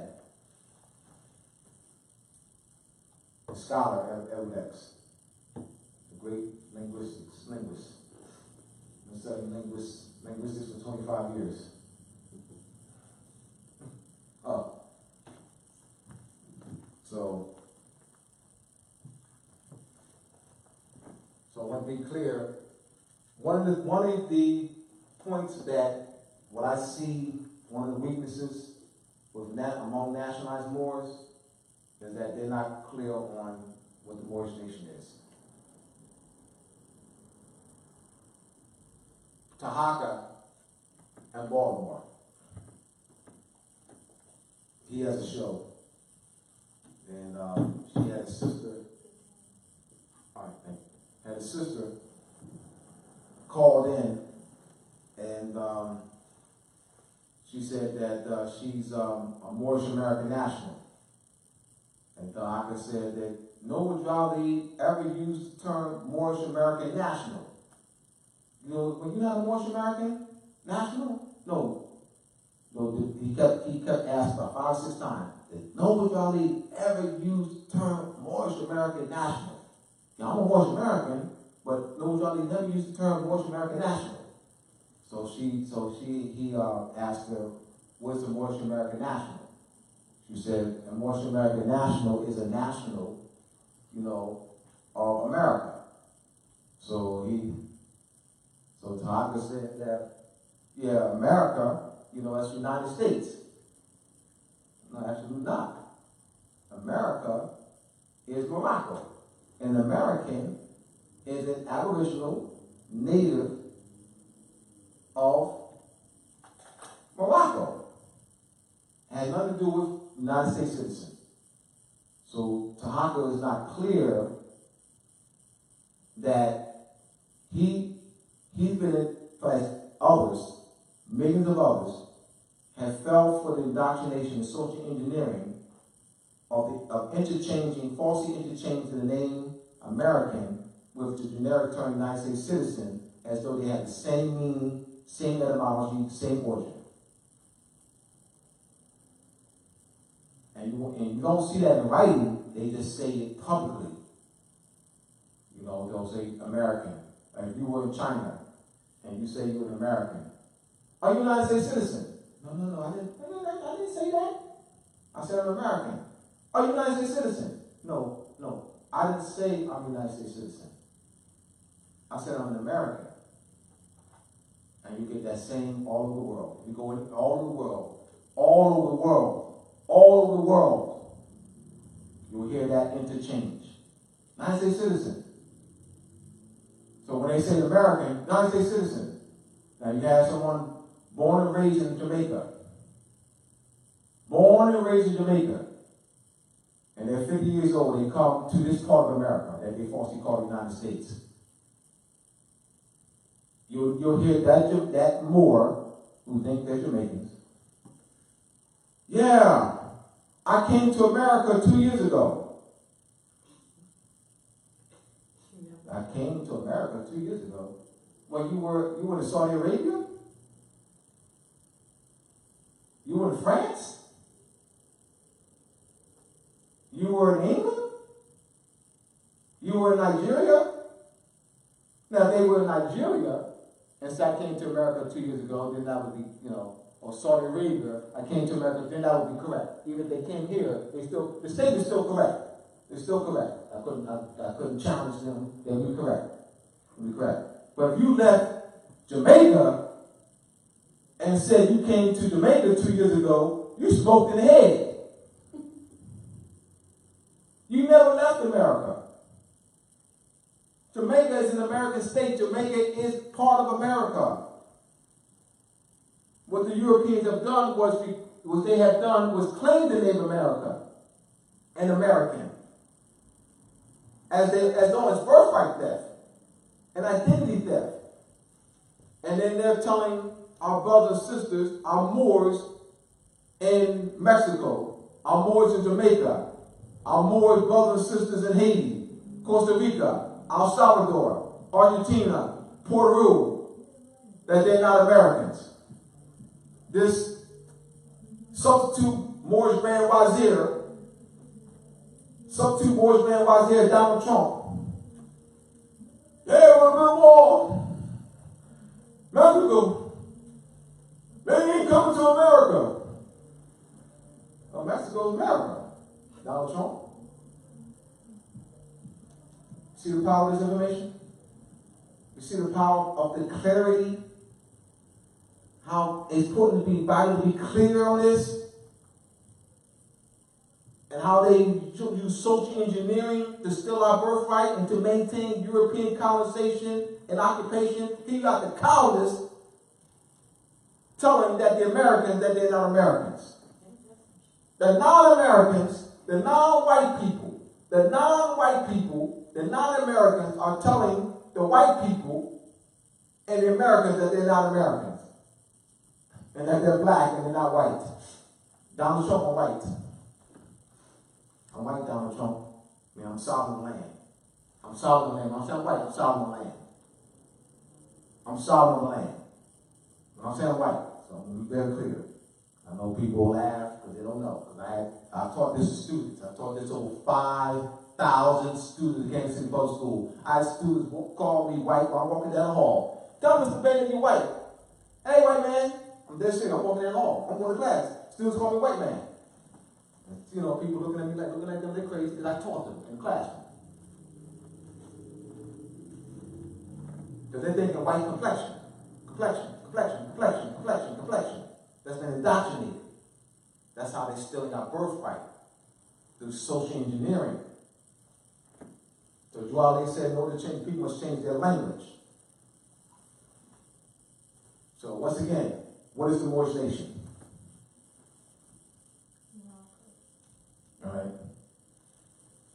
Let me give a clear one. The Moorish nation is the nation that's being run by the United States and headed by Donald Trump. Repeat that. The Moorish nation is the actual nation and government being run by the United States corporation and headed by Donald Trump. That's what the Moorish nation is. And it has a dual national seal, which we already went over. Until we start making our connection to this, I think we're doing something. You know, we're over here. You know, the Moorish nation's over here. No. The seat, the capital of the Moorish nation is in the Moorish territory where the private corporation called Washington, D.C. operates. That's the capital of the Moorish nation. That's the current capital of the Moorish nation. That's where treaties are negotiated. There's 435 substitute viziers, and they're called the House of Representatives, and there's 100 senators.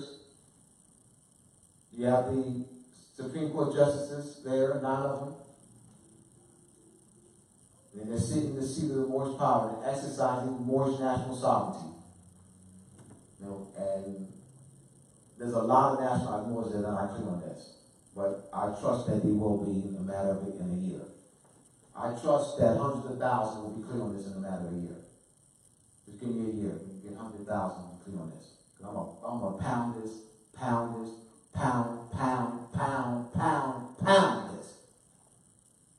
The next issue, not the next one that's coming out next week, on the Masonic Gate, the 5th issue, we out in 3 months. I'll have an open letter to the Attorney General. And the front cover, I'm going to have the obverse, this will be real big. Both the obverse and reverse will be real big on the front cover.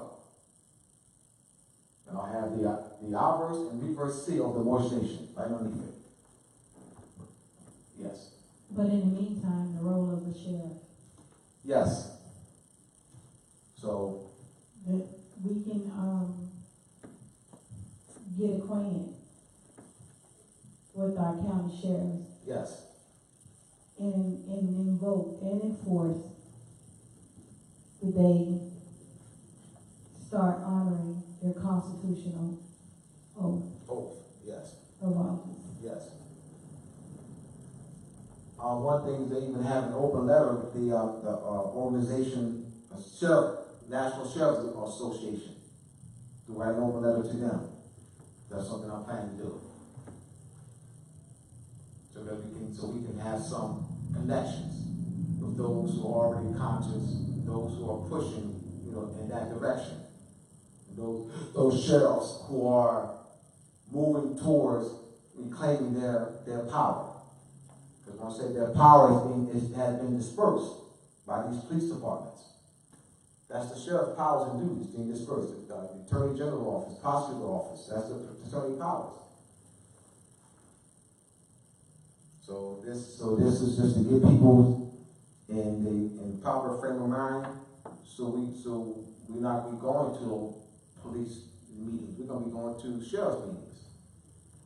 Because we're putting our energy into the wrong direction. Because they don't have constitutional authority. They're not officers. So the sheriff is. So the key is to assist the sheriff's office, even by running for sheriff. By having nationalized Moors running for sheriff, nationalized Moors running for the Senate and the national level, running for that House seats and county, where you have the great seal, the obverse seal on your podium and the Moorish flag. So your opponent will be either an unconscious Moor or European. Of course, the unconscious Moor and European will have what? The Star Spangled Banner. And if they're running for the Senate, they will have the Star Spangled Banner and the reverse side of the Moorish nation. You will have what? The obverse side, pyramid, and the Moorish flag behind you. Running for the same seat. See, I think that would be great if we can get nationalized Moors to run for these offices. So we can get on the inside. We're too much on the outside. We got to get on the inside. What we have, we'll both be on inside and outside. We're all on the outside. All nationalized Moors are on the outside. None are on the inside. That's the problem. None are on the inside. Not even one. You got one? I say nationalized. I ain't talking about Maxine Waters. I ain't talking about Maxine Waters. I say nationalized. Now I say nationalized. She made conscious. I didn't say conscious. I didn't say conscious. She may be conscious that she's a Moor. I'm talking about nationalized, and that we know, that she's known she's a Moor. That and she's someone called a black, no, I'm not black or Moor. Like, that's what I'm saying. I'm talking about a nationalized Moor who's on that level. Abdullah, why don't you run? Well, ain't gonna be no newspaper then. You want the Masonic Gate out? Your MOORS-MUURS-MOORISCH Part 2 out? Because I can't do both. If I run and win, that's full time. I'll be in DC. I have 2 offices. Y'all won't even see me. I'll be in DC. I have an office, because they'll have 2 offices. They all have 2 offices. They will have the office up there, and that's, because they have Senate, there's 2 each state. So they have the office of where they state, and then, then they have the office on Capitol Hill. And I'll be going back and forth, I won't even have time. So, you talk about a newspaper that's about to launch back up next week. This weekend, actually, because the digital file will be done. Digital file is done. Paper's done. Paper's done already. So all you do is pay the link for the digital file. It's done already. I got distribution set up all over the country. It's done. So I don't want to slow that down. Because we need that. So that's why I'm not pushing them out. But I can support somebody. I can use my paper and my connections to support somebody who wants the money. Mm-hmm. But don't you, all right, anybody who runs, don't they need press? Any nationalized Moors who would run for any office, don't they need press? I'm talking about press from a Moor. Moorish press, not don't they need press? I'm talking about free press. You're talking about free press. All right, that's what I'm talking about. All right, so I want to thank you again for tuning in, and I trust I did some good in raising consciousness, stimulating your cellular memory. All right, and once again, we have my books, MOORS-MUURS-MOORISCH, Masonic Compass is where, and the etymology book. You can go on MOORS-MUURS-MOORISCH.org, MOORS-MUURS-MOORISCH.org to get the books. And our Taj is going to be, did you talk to Taj about taking over, doing the class next week? Next week, yeah. All right, good. He's going to do 2 weeks in a row. Yes. Back to back. All right, thank you again. All right, peace.